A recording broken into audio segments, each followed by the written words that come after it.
Hello, divine creations, divine marvels, infinite, eternal consciousnesses. Hi, thanks so much for dropping by. So this is a response video to a comment. So very briefly, I made a video in which I pointed out that Ramana Maharshi said that Kundalini is the self. Whereas a particular Neo-Advaita teacher has said, Kundalini is child's play. And someone responded to this video by saying this: pure awareness is the self, not Kundalini. And Kundalini is actually child's play compared to pure awareness. So, here's the thing. Until we've directly experienced something and known it is true, basically what we're doing is we're putting our faith and trust in a teacher or a teaching. In my case, I don't know whether or not Kundalini is the self or Kundalini is the child's play. I'm not a fully realized master. My Kundalini woke up a long time ago, so I'm very familiar with Kundalini.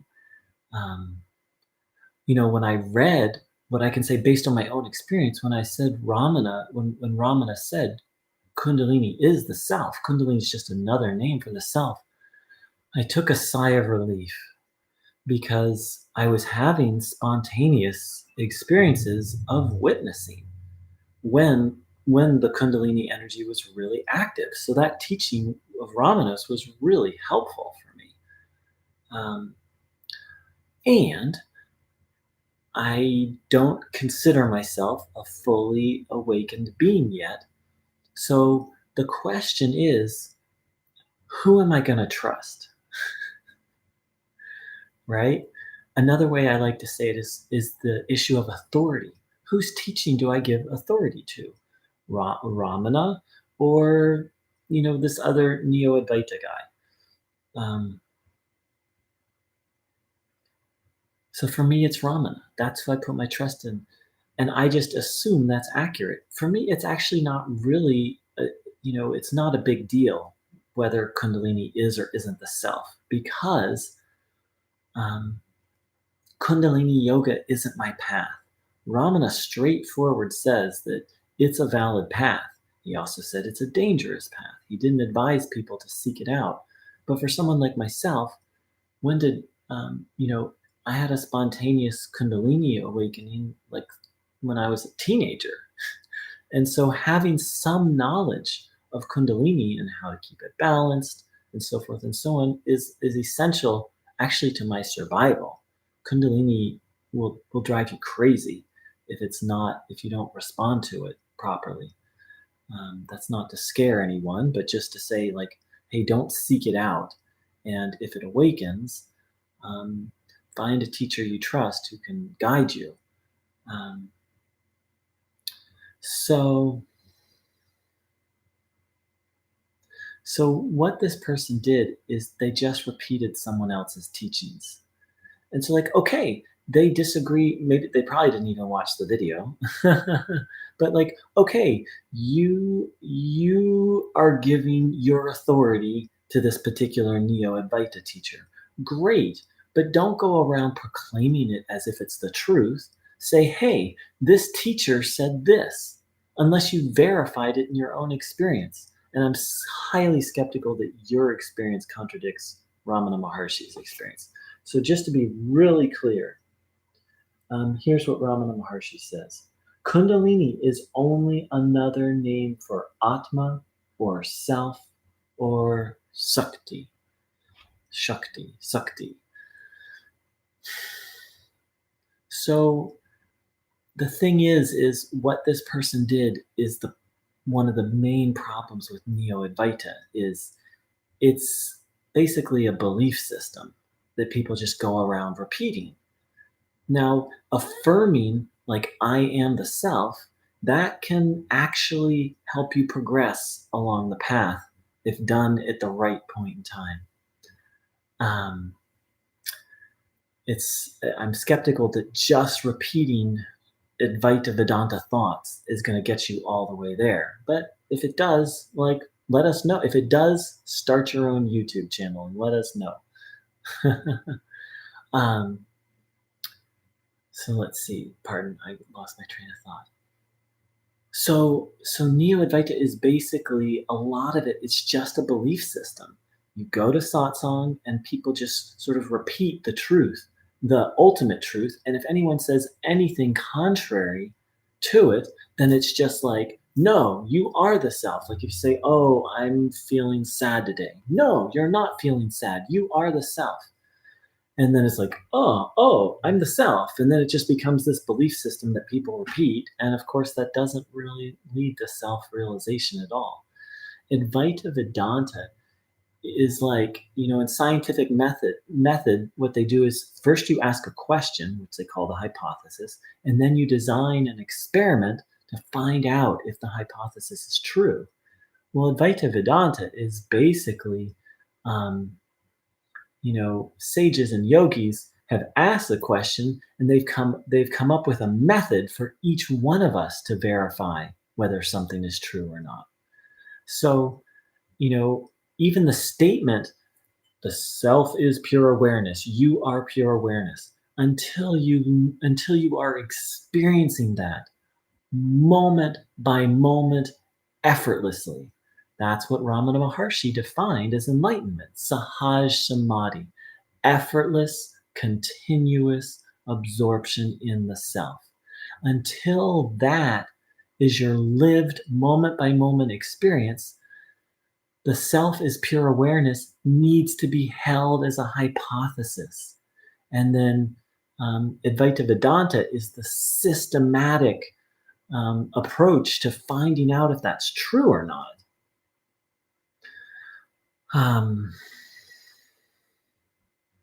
You can take it as a working hypothesis. Hey, I think this is true, but don't turn it into a belief system. It's like, then the ego will just use the belief system to keep you from the actual experiencing and knowing. So thank you so much to this person who posted that. It's very helpful. It's very, very helpful. And so I got some live comments from Magic Song.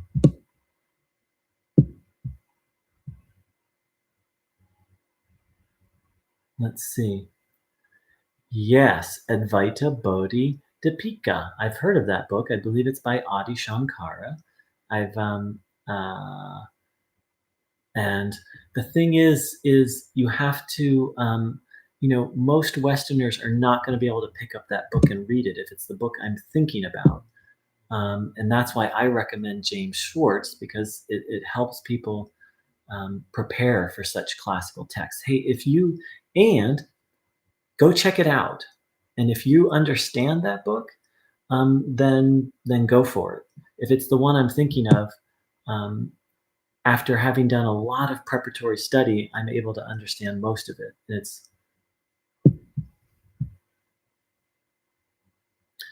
So Kalika said, Ramana said what he said about Kundalini because that's Advaita. It has its distinct ways as opposed to Trika, who develop systems to awaken Kundalini. The modern day non-dual paths are mixed up. Yes, they are. Advaita Bodhi, did Ramana say what he said? So I'm not quite sure what they mean.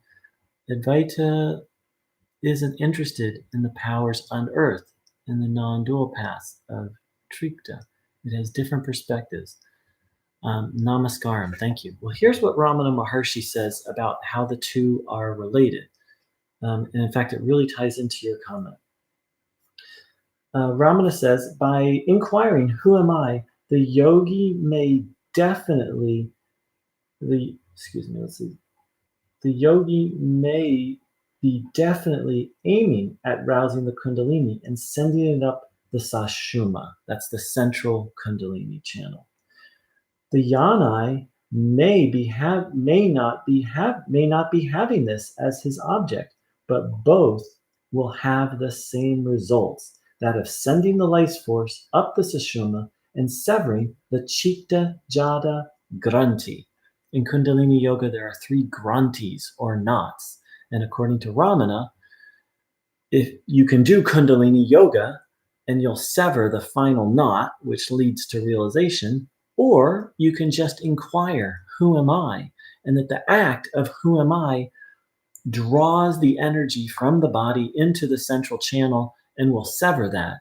Though the Yanai doesn't have that as his aim of acquiring any sort of supernatural power, Ramana says the results are one and the same. Kundalini is only another name for Atma or self or Sakti. We talk of it being inside the body because of because we conceive ourselves as limited by the body. But it is not really, but it is in reality both inside and outside, being not different from the self or Shakti. So again, I'm a dude who I have some experience with Kundalini, as I said, but I'm not a Sat guru. Like a lot of things Ramana just directly saw. And so I'm just sharing my limited knowledge, based on my experience, and then I rely on Ramana because I trust him. So there are many approaches to Advaita. There's also a tantric approach that the Aghori practice. The New Age satsang movement is very distinct to the true traditional knowledge of the rishis. Namaste, magic satsang. Yes, magic satsang. That's funny. Magic song. Yes, that's true. I completely agree. There's traditional tantra, which of course now we have neo-tantra, but there's traditional tantra and there's traditional Advaita Vedanta, and the satsang movement doesn't really have doesn't have much to do with either.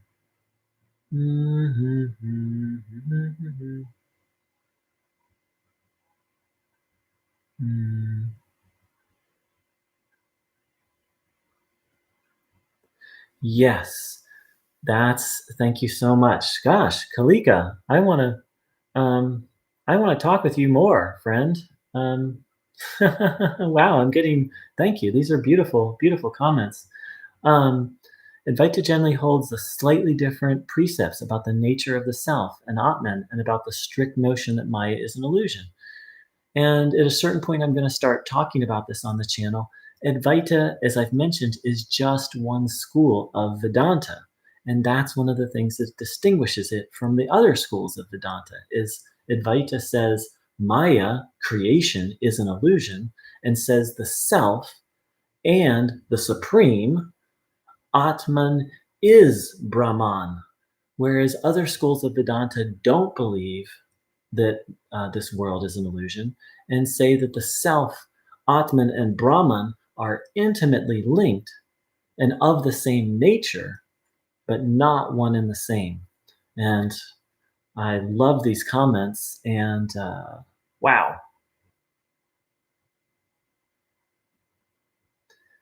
Interesting. Yeah. So just beautiful comments. Thank you, everyone.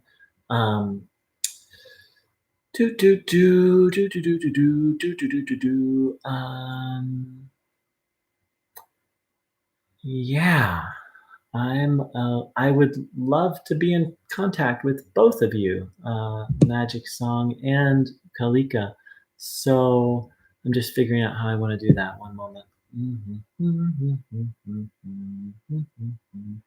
Cool. I'm gonna type in my email address.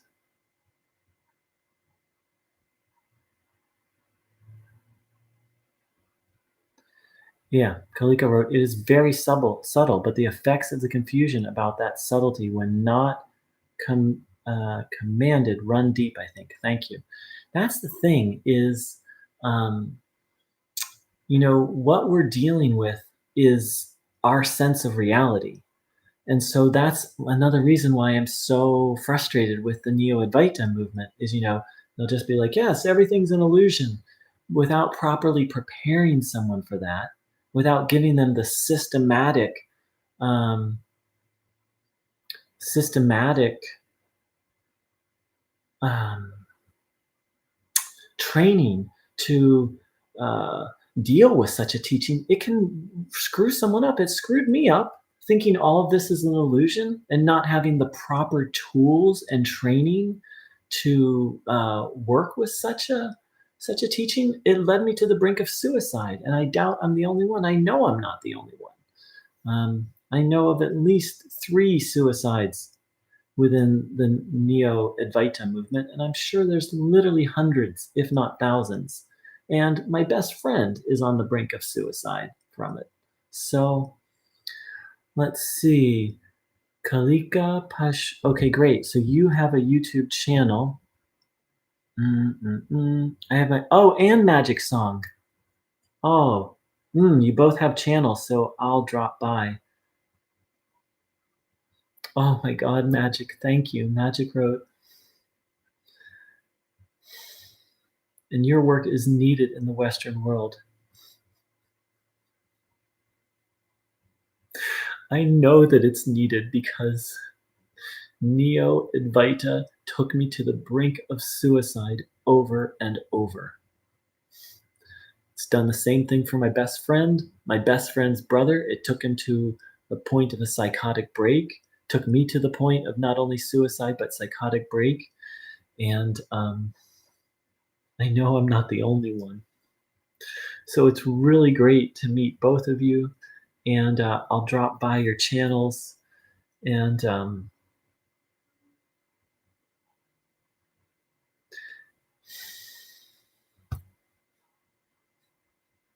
thank you. You've made my day.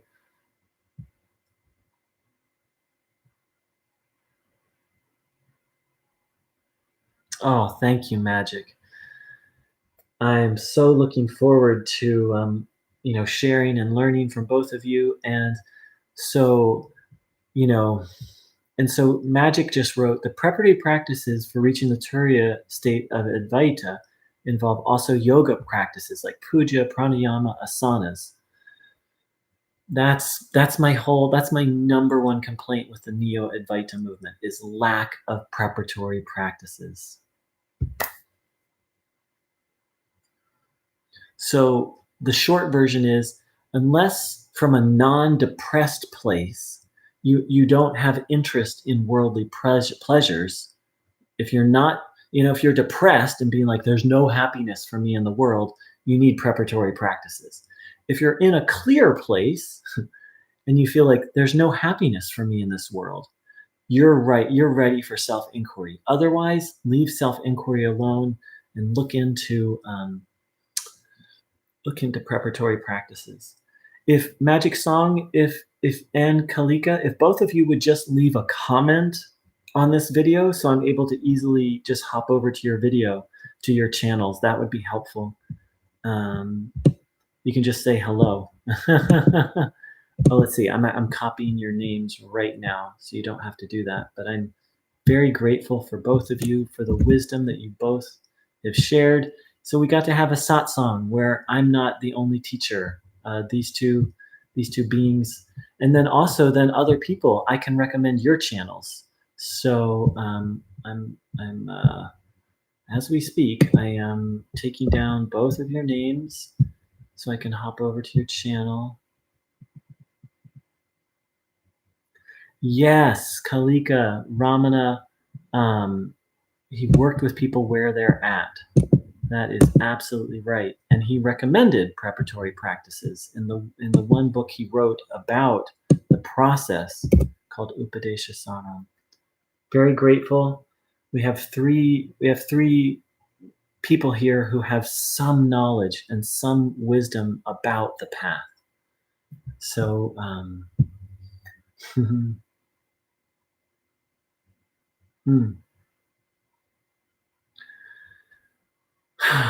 thank you so much. Yes, if both of you then would please just respond with a little hello to this comment, that would to this video, that would be great. Very grateful for each one of you. Very grateful to everyone who's supported me and encouraged me, and also to those who've given me constructive feedback on my channel. I welcome it. Namaskar. Namaste to both of you. And thank you so much. You made my day. Take care. Much love.